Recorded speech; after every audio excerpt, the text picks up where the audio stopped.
Украински дрон лета над нафтената рафинерија Ризан во западна Русија, врши напад, предизвикувајќи огромна експлозија. Нападот на 13 март беше меѓу серијата неодамнешни воздушни удари насочени кон руската нафтена индустрија. Киев тврди дека мета биле најмалку 7 различни рафинерии, многу од нив во регионот со соседна Украина, вели аналитичарот Том О'Донел, кој зборуваше за Гласот на Америка од енергетска конференција во Берлин. Во војните се користат огромни количини на дизел гориво за цистерни, за камиони. Тој регион е директно одговорен за дизелот за војната.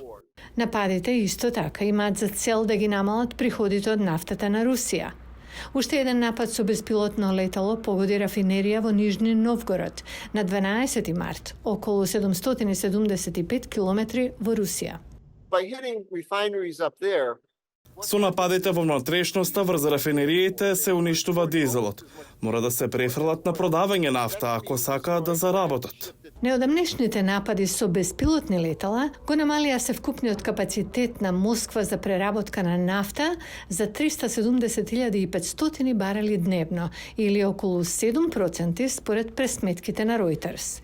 Украинскиот председател ги пофали зголемените капацитети на армијата на напади со беспилотни летала. Во последните недели многумина веќе видоа дека руската војна машина има ранливости и дека можеме да ги искористиме овие слабости со нашето оружје.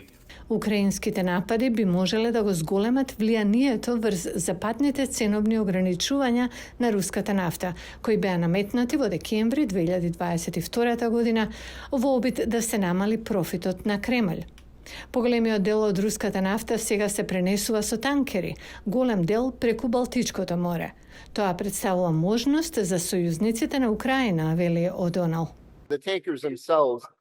Самите танкери се многу стари. Би можеле да бидат запрени во тесницот во територијалните води меѓу Данска и Шведска и да се проверат. Инспекторите би можеле да констатираат дека овие бродови немаат соодветен квалитет за да транспортираат нафтата и да ги натераат да ги вратат назад од каде што испловиле.